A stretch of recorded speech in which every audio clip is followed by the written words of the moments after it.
Welcome, all of you, to this next episode of You Need a Miracle. I'm Jenna Taylor, and I'm so glad you joined me today. I have a topic I'd like to talk about that's very, very important to me, very revelatory, and so I think it'll be pertinent to you as well. I'm going to start with a story, though.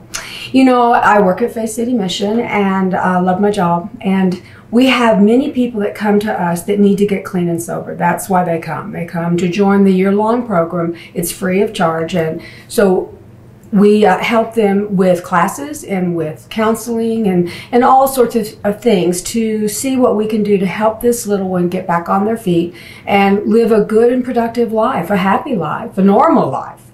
And so there was one day a young man that had joined us and joined the program, pretty new, and he was in chapel. But prior to chapel, I always ask the Lord, do you have a word for somebody? Is there something you would like to say to someone in chapel today? And usually he does. He's got something he'd like to say to someone. And in this particular case, he showed me a brown golf shirt. And I said, "You're so funny, Lord, because this group doesn't wear golf shirts, and they sure don't wear that type of, kind of preppy outfit in this crowd." This is recovering addicts, by the way. And so he assured me, no, that you'll see one. Brown golf shirt. I said, okay, all right, I've learned to trust you. So what do you want to say to him? And so the Lord just began to lay out the things that he wanted to say to this young man. And I said, okay, I've got it written down. And so when I got to chapel, sure enough, there was a brown golf shirt sitting in about the fourth row on the aisle. A young man, pretty new to the program, and his name was Tim. I didn't really know anything about him. And, I didn't know anything about anything except what the Lord had told me to write down. And so I said, I have a word for someone, and I know who you are, but this is the word. And so I said, I don't know why, but the Lord has told me that there is someone, I know who you are, and you have struggled with anger your whole life. In fact, you've struggled with rage your whole life, and you've been crippled by that rage. It's an old friend, and this is an old anger that you struggle with. And I feel like this is a pivotal moment for you, and that the Lord wants to deliver you today, and it's a matter of life and death. And that's really the word I had. Well, at that moment, the brown golf shirt burst into tears, and he started crying, sobbing, crying, uncontrollably sobbing. I still didn't know anything about him or his circumstances, but as a mama, with a mama's heart, I left the podium and went and just put my hand on his shoulder to comfort him and pray for him as he was rocked to the core there in chapel. And later that afternoon, he found me, and he said, I need to tell you something. And I said, what? And he said, well, I have struggled with rage. You have no idea. I've had it my whole life, and I've struggled with it, and I was so sick of it, and I'm so tired of it, and I feel so helpless by it, that this morning, in my quiet time this morning, I told the Lord, if you don't take this rage from me, if you don't deliver me from this uncontrollable rage, I am taking my life tonight. That's it. I'm done. I cannot do it anymore. And I thought, oh my gosh, how is it that God, in his love for this young man and his plans for this young man, was able to speak to this little person, me? I'm just a little lamb, but I'm a willing lamb, and I'll do what he says, even if it sounds crazy and bizarre. I've learned, just trust him.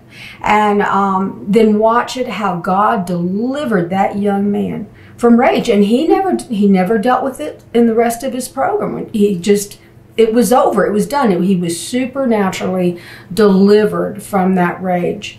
Now, the thing I've learned about situations like the rage or the anger or the hurt or the whatever it is that you grow up with, there's what I call Thrones of Our Souls. And it's actually a book by Paul Keith Davis. I recommend it.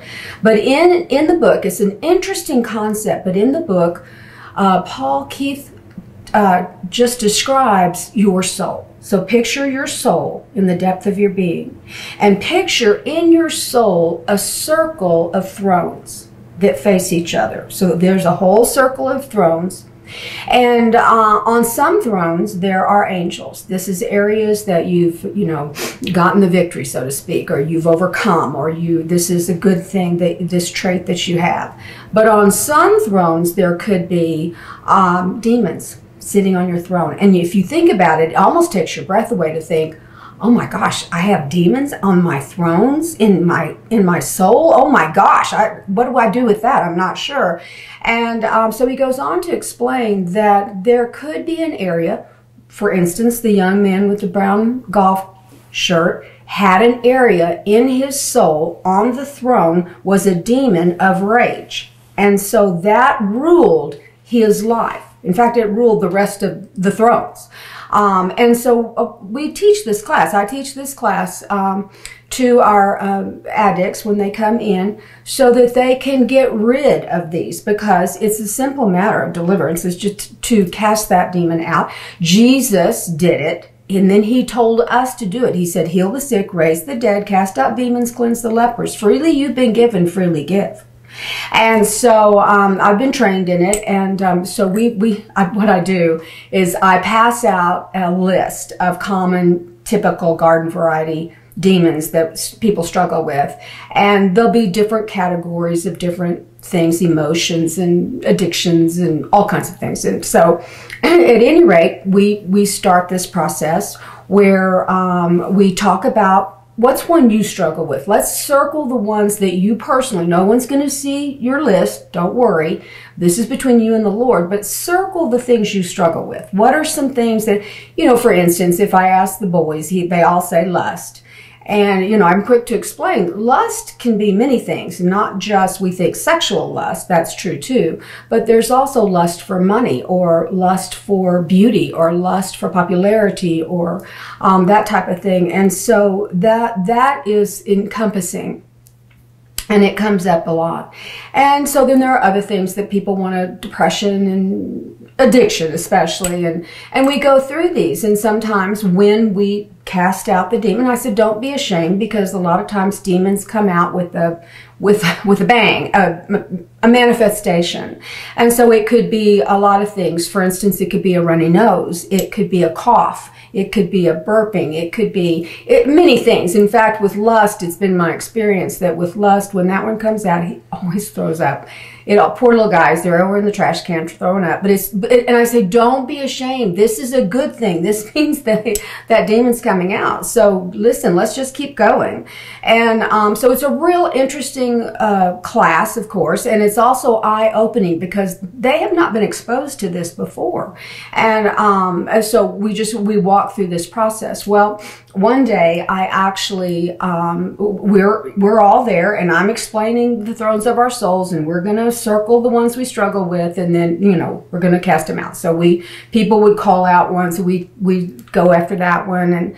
And then there was a new girl there. She'd only been there 2 days, and she was sitting there on the corner, and wasn't saying anything. She wasn't really participating. And so one came up, someone said sorrow. And so I said, okay, let's go after sorrow. So I start to cast it out, and suddenly this little girl, Lisa, screams. She shrieks. And I said, what's wrong? She goes, oh my gosh, oh my gosh. She said, my feet are dancing. My feet are dancing. And I said, okay, what is the significance of that? She goes, you don't understand. She said, number one, I just got here 2 days ago, and I'm Roman Catholic, and I don't believe a word you're saying. And yet I didn't want to get kicked out on my second day. So I just decided I'd, participate, and my feet started dancing. And I said, okay, well, explain to me what's going on. And she said, well, what you don't understand is that I had a terrible, terrible automobile accident, and my tibia was crushed. My left tibia was crushed from the knee all the way to the ankle. And so they had to do surgery. They had to fuse my ankle. They had to put a rod in with the screws, and it's the most excruciating pain. She said, it's horrible. This rod and the screws come, she said, I'm in pain all the time. And I can't dance because my ankle is fused. And so she jumps up and starts dancing around the room. And I thought, oh my gosh. And she's going crazy. I thought, I have never in all my life, in all my years of doing deliverance, I have never seen someone physically healed because a demon was cast out. And that's what happened to Lisa. And I'll tell you a little bit about her story. Remember, someone called out sorrow, and that's when her feet started dancing. So here's a little bit of backstory for Lisa. She actually was the wife of a drug dealer. And so she was firsthand witness to the underbelly of society and the drugs and, you know, all that goes with that, and the partying, and it just a horrible lifestyle. And to the point where she and her husband had actually had a gun pointed to their heads in their living room. It's just that kind of lifestyle that most of us have never and will never experience.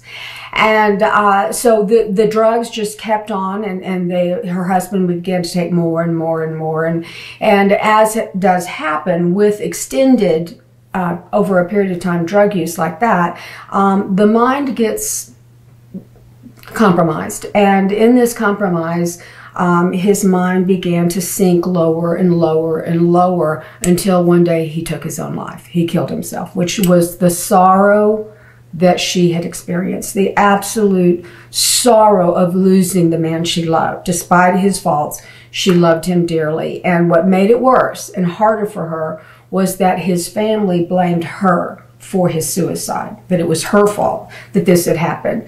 And what happened to her in her grief and in her sorrow, she went down in a downward spiral of drugs and alcohol as well. And so by the time she had come to us, she had lost everything. She'd lost everyone she loved. She was in a bad way, just physically addicted to the drugs. And so that's the backstory to this woman sitting in my class on Thrones of Our Souls and finding out that, you know, when sorrow was cast out, she was delivered to the point that she was healed. And so we were rejoicing at that. I was kind of in awe. I've never seen anything like that before, but she was, the girl was beside herself with joy. And I was so happy for her. And that afternoon, every week, we actually have a chiropractor that comes to the mission to adjust all the staff and the students for physical help. But the physical help, we notice, really helps the addiction. And so she danced in. So here's the chiropractor. He's in the boardroom and he's set up, ready to go. She's danced in there with the girl, all the other girls. And she said, "Look at me, I'm dancing, I'm dancing." He said, "I see that. That looks great." And she goes, "You don't understand. You see, I had this car wreck." And she goes through the whole thing again, and the, you know, the rod and the screws that hurt so much and the fused heel and ankle. And so he said, "Well, hop up on this table. I'm going to take a look at you." So he began to poke and prod where the rod was. Only the rod was gone now. He said, "The rod's gone, the screws are gone, it's all gone, and your ankle's healed." He said, "Girl, let's see that dance again." And she was completely transformed by that. You know, I've heard this said over and over again, that healing, divine healing, is the dinner bell to salvation and to deliverance. And so this little girl who had no intentions of casting out a demon actually was set free. She was set free from her sorrow. She was set free from her physical disabilities. She was set free that day, and she was never the same again. That's what miracles do. They change our lives. They utterly change our lives. And when you hear these stories, you just think, oh my gosh, Lord, there's so much more to this whole thing. There's so much more to a walk of faith for a believer should they choose to accept it. And so I'll tell you another story. We had a young, not a young man, he was an older gentleman, and he was little bitty and thin, and he was addicted to drugs, and he lived on the street. And he was very frightened. He was very afraid of everything and everybody. And his name was Alex. And he was always in so much fear.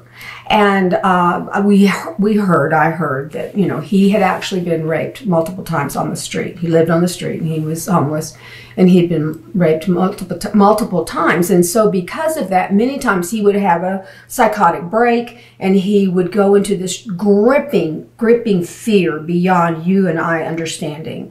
That kind of fear that would cause this. And we'd have to call, you know, the crisis intervention team, and they'd have to come and talk him off the ledge. And many times they had to take him to the pavilion. He was a mess. And he was the most demented person, gripped with this kind of fear all the time. And he was safe in our facility. Nothing was going to get to him. And yet he would have these breaks, these psychotic breaks of this horrible fear that this would happen again. And many times we called CIT, and many times they had to take him to the pavilion, and we just couldn't keep him because they kept everybody in an uproar all the time. And so we just felt like we couldn't keep him.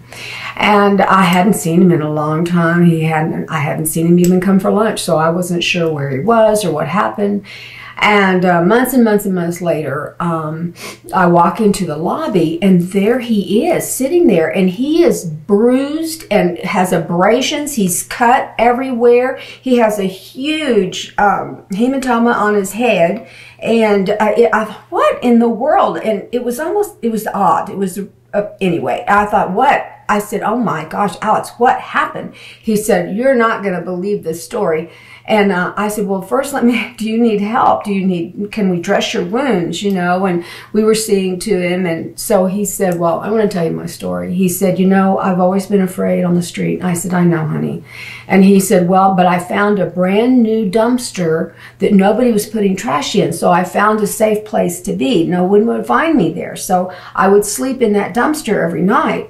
And that's a whole nother lifestyle that it's hard to understand. But at any rate, so he slept there every night. Well, one morning, I mean, he was fast asleep, and all of a sudden he woke up to the motion of this dumpster being raised up off of the street, and he realized that he was about to be thrown into a trash compactor. And so he's thrown into the trash compactor, and the compactor's been turned on, and it's crushing him. His knee was crushed, and his head was crushed. And in his absolute terror, he cried out to the Lord, Lord, save me. And he said, the Lord actually, in an audible voice, said, Alex, I'll never leave you, and I will save you. You will not die. I will save you. And then suddenly the compactor stopped, and they dug him out of the truck. And he goes, what happened? And they said, well, this little guy in a wheelchair over here saw you fly through the air into the trash compactor, called 911. The police were so close, they ran, stopped the thing, got him out, got Alex out.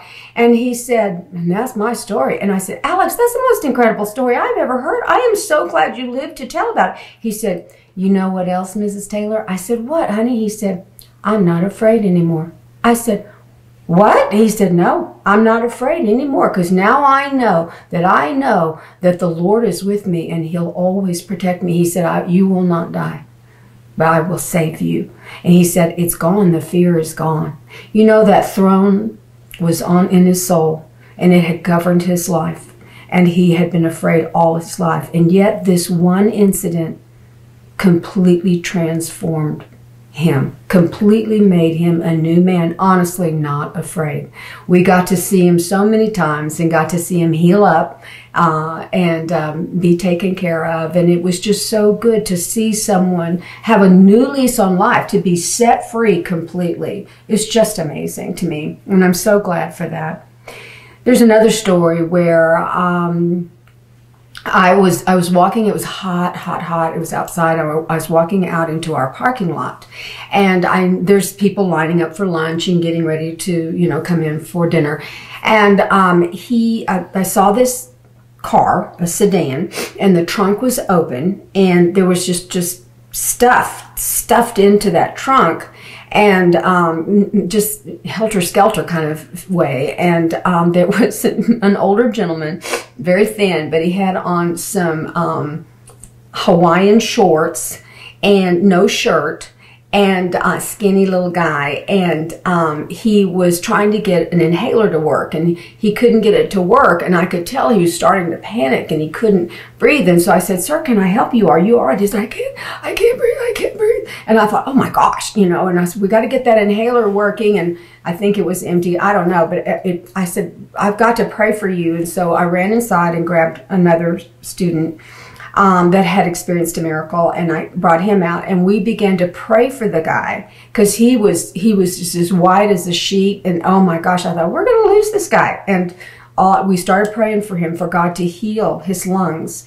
And as we did, he literally turned pink and could breathe. All of a sudden, he could breathe. And he said, "Oh my gosh, I can breathe. I can breathe." I said, "You're just as pink," and his skin was smooth. It was really crazy. But I watched it, and I had a witness watch it with me. And we watched him literally be healed of asthma. And it was the most amazing thing. And he started crying, and he said, I said, where are you from? He said, we were driving through. He said, we were in Las Vegas, and my wife and I are driving through to South Carolina. And so we just had to stop, and we heard that this was a good town to stop in because they're good to their homeless, and they directed us to go to Faith City Mission. And he said, the thing is that when we started this trip, I asked the Lord, please, Lord, on the way, would you drive us, take us to a church that will pray for us and heal us? And he said, and here you are, and you healed me. And I said, well, where's your wife? And he said, oh, she's over in the line. And so he was about 70 years old, and his wife, he pointed her out, and I thought, my goodness, she couldn't be more than 25, very young. And so he called her over to him. And when she came over, I realized that there was something wrong mentally, that it was mentally something that was not right with her. And she kind of smiled with a dazed look, like, I don't know where I am, I don't know who you are, just really not with us. And he said, will you please pray for my wife? And so I said, okay, we'll pray for your wife. So we laid hands on her and began to pray for her, for God to come, and if he could heal Alex's body, then he could heal his wife's body. Her name was Stephanie. And so we prayed for her and continued, and she looked at us like, she had a funny kind of a vacant stare look. And as we prayed, you could tell her eyes changed right then, and she became normal. God healed her of whatever mental disorder she had. With the dazed look was gone, and she was lucid, and she was in her right mind, and God had healed. So here's this little couple. That man cried and cried. He hugged his wife and cried, and she just smiled, and she just felt so different. And he just said, I can't believe that we prayed for someone, a church that we could stop at, and that God would take us to this place, direct us here, and then that we'd be prayed for, and we were both healed. And he said, changes everything for me, changes everything.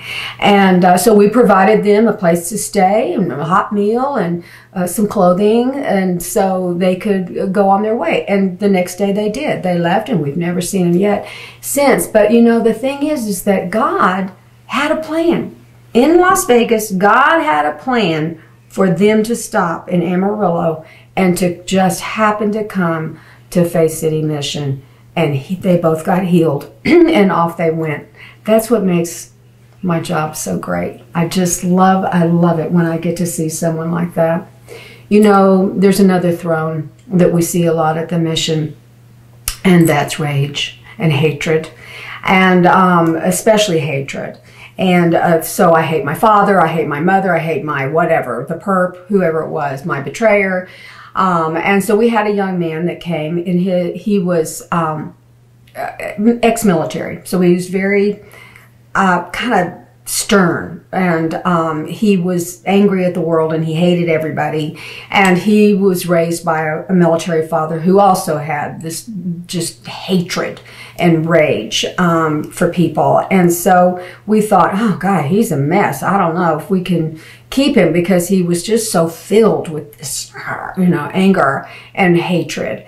And so he actually, we were in chapel, and I'm sitting there waiting for chapel to start, and all of a sudden he clutches his heart and runs out the door. And I ran after him, and after me came a security guard, and we ran out. I said, "What's wrong?" He said, "I think I'm having a heart attack." I said, oh my gosh, okay, well, let's call 911. And so I told I said, never mind, just get him in the car and take him to ER right now.